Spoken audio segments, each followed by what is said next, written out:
Monica, is it true that being very rich doesn't make you happy?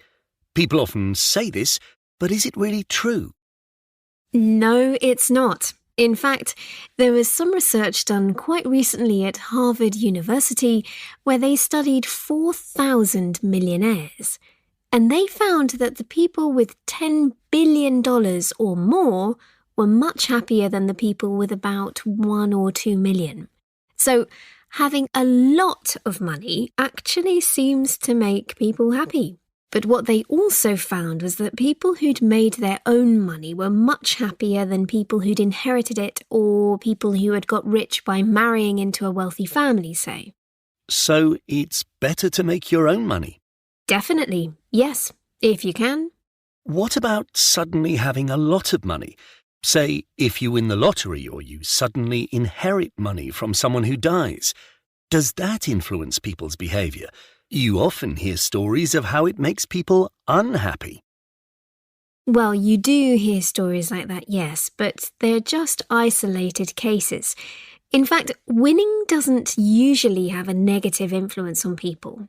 Of course, people like to believe that winning money leads to disaster because that makes them feel better about not winning. But the idea that winning a lot of money causes misery is actually a myth. It's simply not true. There have been studies done on this, haven't there? Yes, that's right. According to most studies, suddenly having a lot of money is just as likely to have a positive effect on you as a negative effect.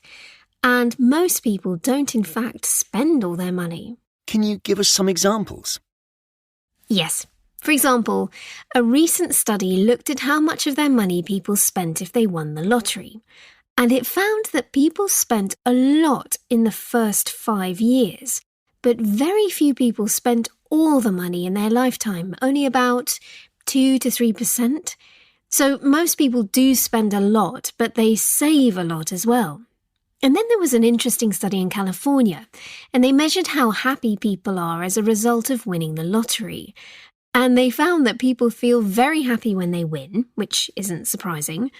But as they adjust to the idea of being rich and go back to normal again after a few months, they end up feeling just the same as before. So, over the long term, getting richer doesn't actually affect how happy you are. You just stay the same, but with more money, of course. So, if you're happy anyway, you'll stay happy even if you get rich. Is that the message?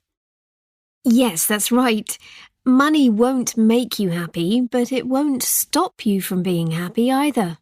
And studies have shown that it depends on how you spend the money. So people who buy a lot of things like clothes or houses or cars are often not very happy. As soon as you have a car, you want a better car, and so on. So that doesn't make you happy for long. But spending money on experiences usually results in longer-term happiness.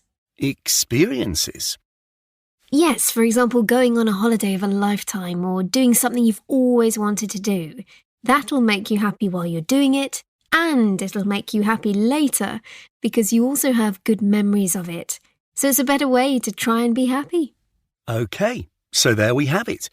When you win that £5 million, forget the cars and the new house and go on a long holiday instead.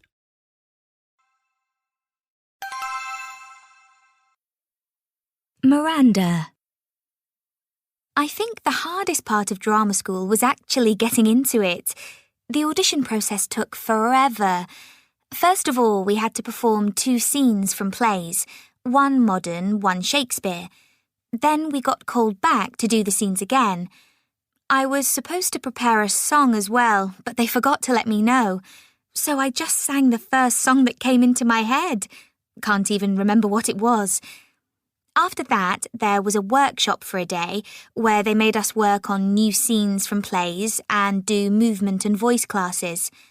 After all of that, I felt really lucky to get selected. There's no doubt the training was very thorough. I mean, we did everything. The usual voice and movement classes, but also specialised things, like learning how to pretend to fight on stage. I really enjoyed those classes. The tutors were all very different. Some were really strict and tough. For example, we had a movement teacher, and in her class we weren't allowed to talk or use our voices in any way. That was really difficult. But our voice teacher was really relaxed. She was cool. During my second year, I went through a bit of a difficult time because I wasn't sure if acting was what I really wanted to do. I mean, drama school is a huge sacrifice. The training sort of swallowed my life. Like, I lived it every single moment of the day. I kind of felt like I wasn't having what you'd call a normal life for a 20-year-old. The school was really flexible about this, and they let me take a couple of weeks off to make up my mind. I decided to keep going, and I'm glad that I did. I graduated last year, and I've got an agent, and I've just got a small part in a production at the Royal Shakespeare Company. So I guess you could say I'm on my way. Fred. I got into a football academy when I was 11 years old. I was playing at my local club, and a scout from a professional club saw me and invited me to play in a trial match. I was really excited about this. My parents had their doubts. They were worried about me not having a normal childhood, but they could see this was a pretty unique opportunity, so they let me do it. Dad was really pleased about one thing. We were allowed to see all the club games for free. But I don't think any of us really understood just how difficult a commitment it would be. Mum and Dad were more or less forced to act as my chauffeurs, and they had to drive me to practice 3 times a week and then to a match every Sunday. I had to do this and keep up with my school homework at the same time, and that meant I often wasn't allowed to go out and play with my friends when I wanted to. Still, in the academy we had the best coaches, and there's no doubt that my playing got so much better. We also used to watch videos of matches all the time and analyse the strategy of the different players. I enjoyed this a whole lot more than I thought I would. In fact, one of the coaches once told me that this was one of the reasons why I stood out from some of the other boys in the academy. It's a really competitive environment, and at the end of every year there were some boys who were forced to give it all up because they didn't get invited back for the following year. I had one mate, Jack. We started at the same time, but when we turned 16 and it became possible for some of us to earn a salary, Jack wasn't selected. And it was like the previous 5 years were all for nothing. And he was like my best mate, and I really missed him. I did get selected, though, and now I've got a full professional contract, so things are pretty good. Did I have a normal childhood? No, probably not. I kind of regret that, but then I've been given an opportunity, haven't I?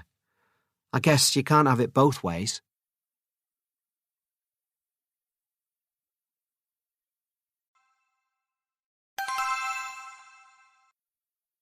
Alfonso. For me, the thing that's changed my life most is having a baby. Things are just completely different now. We used to go out a lot, we used to travel as well. We'd go somewhere different every year, and we didn't used to care much about money. We both had good jobs, and we had a small flat in town, so we didn't need to care about money very much. But now, of course, the baby's the most important thing. So I'd say I've become a bit more cautious than I used to be. I used to be quite an adventurous person. I used to take all kinds of risks without thinking much about it. Whereas now, I think more about having a family, having a home, having a steady job, things like that. It sounds terribly boring, doesn't it? But it doesn't feel boring. Dragoner. A very big change in my life was going abroad to study. I grew up in Croatia in a fairly small town, and I went to university there. But then I had the chance to go to Berlin for a year to study. And of course, I had a good time there and I made new friends, but I think it also changed the way I look at life. Before I went, I was quite shy and not very self-confident, and I had quite a protected life, I suppose. And then in Berlin, I had to look after myself and also adapt to a new culture, of course. And as a result of being there, I think I no longer see everything from a Croatian point of view, but more internationally. So I'm much more open to different ideas than I used to be. I hope so, anyway.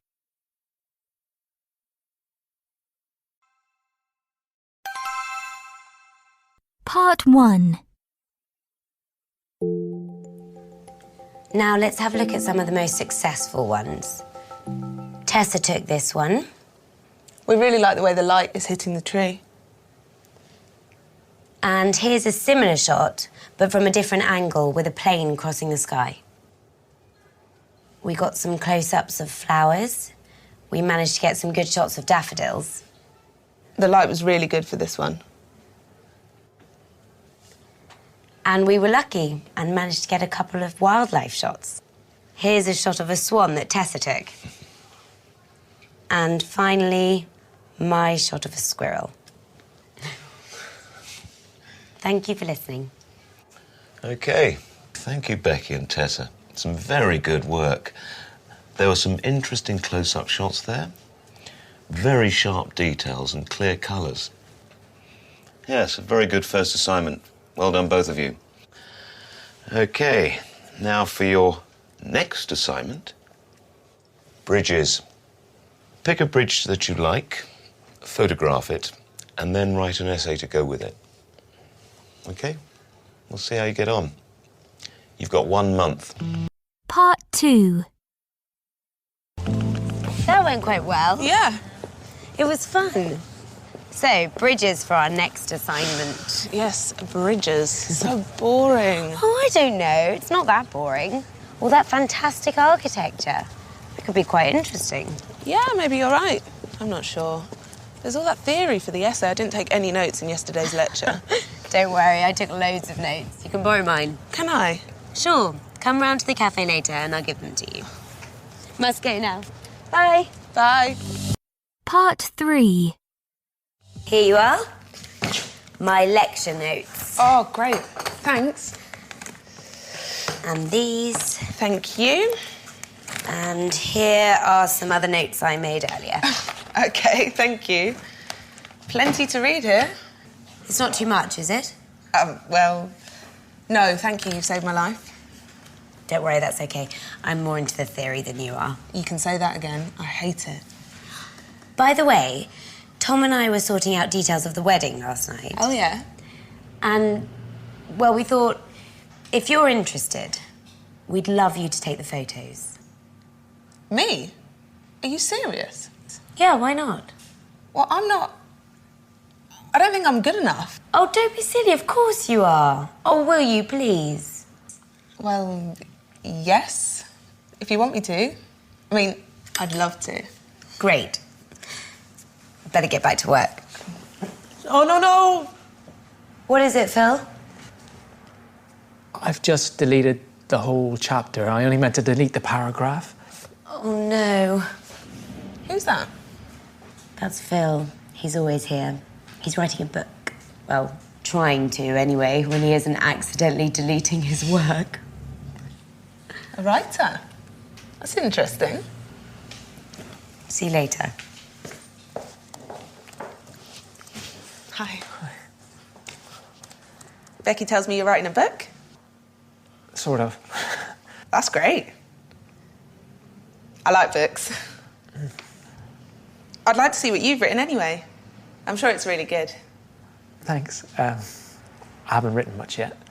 Oh, well, I'd better let you get on. Bye. Bye. I'm here in the grounds of the University of South Norwood on a day that many of the students here will remember for a long time, Graduation Day. I took the chance to speak to some of them today about this. You could maybe call it a life-changing day. OK, so I'm here with Carl. How are you feeling today? Pretty happy. It's not been easy. I had to work really hard this summer. A lot of revision. A lot of time spent in the library or in my room with a pile of books in front of me. It was all pretty gruelling, really. Was it worth it? Oh, yeah, definitely. I feel great today. All the hard work paid off, I suppose. It's really been a struggle at times. I'm a full-time student, or I was, but I also had to work in a restaurant for 20 hours a week to support my studies. So it was a challenge sometimes. But today, being here with my family and getting my diploma, it's great. And it's why I put all that effort in. Great. Well, congratulations. Thank you. So, Samantha, are you happy today? Of course. It means I've finished university now and I can go and find a job. So how has it been? It must have been a lot of work for you to get through. Well, yeah, I suppose. It's been tricky sometimes, but it's never been a struggle. I found most parts of my course quite straightforward. I always did quite well in my exams, so it wasn't a big problem, really. The only thing was that I had to do my last 3 exams in 2 days. That was quite demanding. But in the end, you just do it. You're forced to, really. There's no choice. Enjoy your day. Thanks. OK, so we're going to speak to Luke. How are you feeling? OK, I suppose. Yeah, pretty good. You're not happy that you're graduating today? Yeah, I am happy. But I'm a bit disappointed as well. I didn't get the grade I was hoping for, so today, well, I am happy. But I'm also a little bit sad, I suppose. Sorry to hear that. Do you want to tell us what went wrong? I don't know, really. In my last 2 exams, I just didn't get very good marks, and that influenced my final grade for my whole degree. I had a really bad cold in the week before those last 2 exams, so I think that affected me a bit. But unless you're seriously ill on the day of the exam itself, the university doesn't take things like that into account. I don't think it's right because it probably had an effect on my performance in those 2 exams. Well, I hope you enjoy your day despite your disappointment. Thanks. So, Jane, how are you feeling right now? I feel great and relieved. It means I can relax a bit. What kinds of things will you remember about your time at university? Mainly being tired, I think. It's been a pretty punishing time. As you can probably tell, I'm a bit older than most of the students graduating today. I was 40 when I decided to go to university. None of my friends had ever gone to university. Nobody in my family. So that really stretched me, really challenged me. But that's also why I wanted to do it. And what's the future for you now? Have you found a job yet? Well, I already had a job. I never gave it up. But hopefully, having a degree will open up a few more opportunities for me at work. I was a bit stuck before, I think. Thanks. And best of luck. Thanks.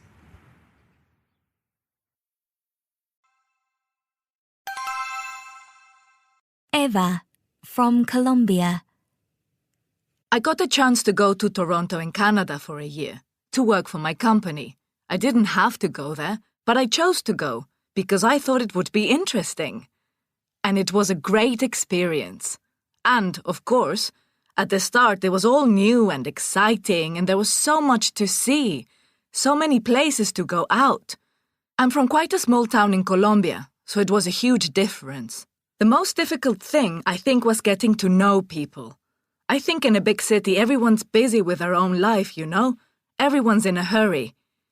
It was really hard to meet people and make friends. Also, because it's really cold in winter, nothing goes on outside in the street. Everyone does things indoors, in their own homes, and that's quite a big difference. Sometimes you walk down the street and you think, where is everyone? And it was so cold. That really affects your mood. It makes you just want to stay indoors, and as a result, I felt quite lonely sometimes. So yes, it was a good experience. I'm very glad I went there, but I was quite glad to come back home again and see all my friends. Nick, from England. I got a job teaching English in a town called Katowice in Poland. When I first went there, I was very lucky because I stayed with a family who didn't speak English, so I was really forced to speak Polish. It was very difficult at first. I couldn't understand a word. But because I learned Polish, I very quickly got to know lots of people. I think a key to understanding a country is to learn the language. Without that, you only ever meet the people who speak English, and you can't ever get to know the culture. Another thing is that people often go to places that are beautiful to look at, and that's fine if you're a tourist. but to live in a place. I think what it looks like is the least important thing. People are much more important. For example, I come from a very beautiful old town in England. It looks great in photographs, but there's not much going on there. Where I was in Katowice, it's just a big industrial town, nothing special about it, but the people were very friendly and welcoming. So I very quickly felt at home there and I had a really good time. I was supposed to stay there for 3 months, but I ended up staying for a year. Jean, from France. I work for a large engineering company and I went to work in Oman in the Gulf for a year. And I had a very good time there. I had a good salary, so I ate out a lot, and at weekends I went diving and swimming and went on trips into the mountains or the desert. It's a very beautiful country. So, as I say, I had a good time there, but I don't feel I ever really got to know the culture. I never got under the surface of it, so as a result, I remained an outsider. People were very friendly, very hospitable, and I spent some time with the local employees who worked with us. We often went out together. But I suppose because the culture is very different and you're working hard every day, it's easier to spend your time with other foreigners, so my friends were mostly Europeans. I know it's not a good excuse, but it's what most foreign visitors do. They end up in a group of expatriates and have their own lifestyle, and that results in them being like a separate community. Maybe I should have tried harder to learn Arabic. I did try to learn a bit, but I never learned to speak it well enough to have a real conversation with people.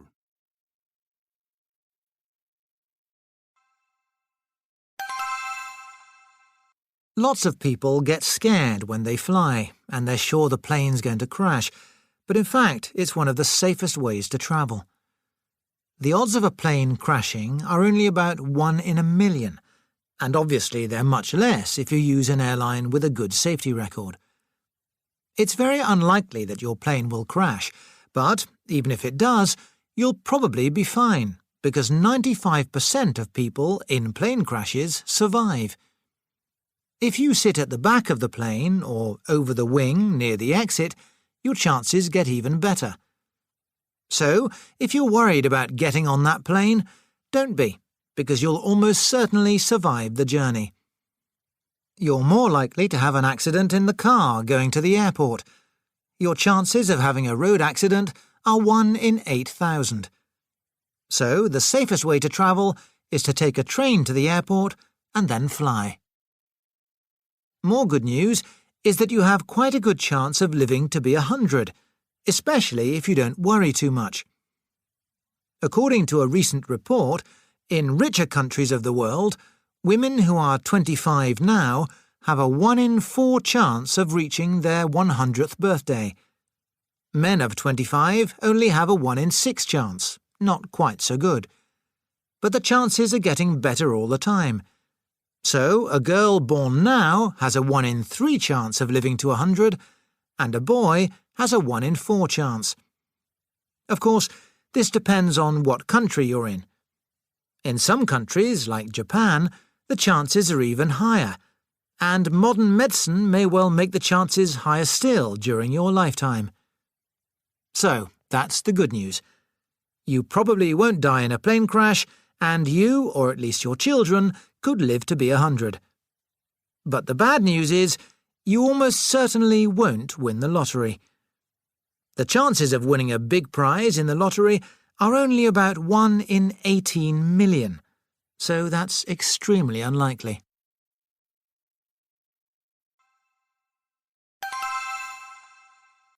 So, when are you off? Monday of next week. Exciting. Sure is. This time next week, I'll be settling into my accommodation. So, what is it you'll be doing? From what I understand, well, you're going down there to keep your eye on some penguins. Is that it? Well, I suppose that's one way of looking at it. Yeah, but, what will you be doing on a daily basis? Well, I'm not entirely sure, but I think I'll be doing similar things every day. It's more or less a question of observing the penguins, counting them, taking photos, checking tags on some of them, that kind of thing. OK, so just kind of standing around in the cold. Yes. Well, that's the downside of the job. That and the attacks. What? From polar bears? At the South Pole? No, from penguins. You mean those sweet little birds attack you? Oh, yes. They're full of attitude if you get too close. And will they be waiting for you when you get there? Well, of course, they know I'm coming. Very funny. So, there they are, Mr. and Mrs. Penguin about to play Happy Families and... Yes, so by the time I arrive, the penguins will already have got into pairs, and then by the middle of November, each pair of penguins will have laid 2 eggs. You just watch them sit on their eggs? That must be really interesting. I'm sure they'll do something to keep me entertained. And then? Well, by the end of December, most of the chicks will have arrived, and then after about 3 weeks, we put metal tags on them. Unless you get attacked by those nasty, aggressive parents. We have our methods of defence. Sounds scary. OK, this is all very interesting, but, I mean, why? Why is it useful to know what these penguins do? It sounds like they kind of do the same old thing year after year. Nothing wrong with predictable. We scientists like that. But sometimes there can be changes. Like maybe there are fewer chicks. Or maybe the parents aren't able to feed the chicks and not as many survive. This can tell us a lot about what's happening in the Antarctic ecosystem. Like what exactly? I'm a scientist. I never jump to easy conclusions. That's no fun. But in a general sense, if there are changes in the number of penguins or changes in their behaviour, this can tell us that there has been a change in the climate of some sort. It's part of the evidence, the bigger picture, if you like. The work I'll be doing is just a small part in a big project that's been going on for some time. But because Antarctica is such an unspoilt environment, the changes that take place there can tell us a lot about what's happening on the rest of the planet. And you get to hang out with those cute little penguins. Yeah, well, it's just one big penguin party. Sounds pretty cool to me.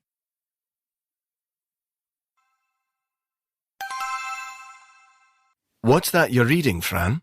It's just a news story. It's about a supermarket chain. It has most of the products that a normal supermarket has, but it doesn't sell anything with packaging. So nothing sealed in plastic, not fruit, not vegetables, not even meat or eggs. Really? How does that work? Well, you just take along your own bags or boxes or whatever. Oh, I see. Isn't that a bit complicated? Or you can actually get bags there, but then you bring them back and use them again and again. Well, I suppose it sounds like a good idea, but I don't think I'll be going to a supermarket like that by choice. Why? Well, when I do the shopping, I just want to get everything done quickly. I don't want to have to worry about bringing my own boxes or packing things myself. But it's much more environmentally friendly. Sure, I imagine it is, but I'm too busy for that kind of thing. And anyway, I already do quite a lot. I'm aware that we have to think about global warming, so I don't use the car too much. I throw litter in the bin, I turn the tap off when I'm brushing my teeth, that kind of thing. I really don't think that taking some extra bags to the supermarket is going to take you that much time. Just think of all the damage that's caused by plastic packaging. Producing it pollutes the Earth's atmosphere, and that's the kind of thing that causes climate change. Well... But it's not just that, it has a big impact in general. A lot of packaging ends up in the sea, in rivers. I know, you're probably right. I suppose I'm probably just a bit lazy. Well, I know it's not easy, but there are lots of things I think we could all do to reduce our carbon footprint. Like what? Well, only taking public transport, for example. Never using the car. Not easy. I know, but there's a difference between not easy and impossible, or we could all become vegetarian. Does that help the environment? Yes, because producing meat actually uses a lot of energy and water, much more than producing vegetables. Does it? Oh, I'd no idea. And it takes up more space too. More land, I mean, to farm all those big cows. Well, I guess that could be a good reason to cut down on meat. But do you really think people are going to be happy to change their lifestyles like this? No, that's my point. We could all do more, but we don't. We just talk about what we should do. Personally, I think there's a chance that technology will save us. You know, if we're able to come up with technology that doesn't harm the environment, like electric cars, factories that don't pollute the air, really efficient machines that don't use much energy. Yeah, there's always that hope, but I think we'll have destroyed the planet before we manage to come up with smart enough technology. I suppose we'll see. I'm not as pessimistic as you, though. Well, one thing's for sure. If we don't start to deal with the problem, then people on this planet will be paying for it for a long time.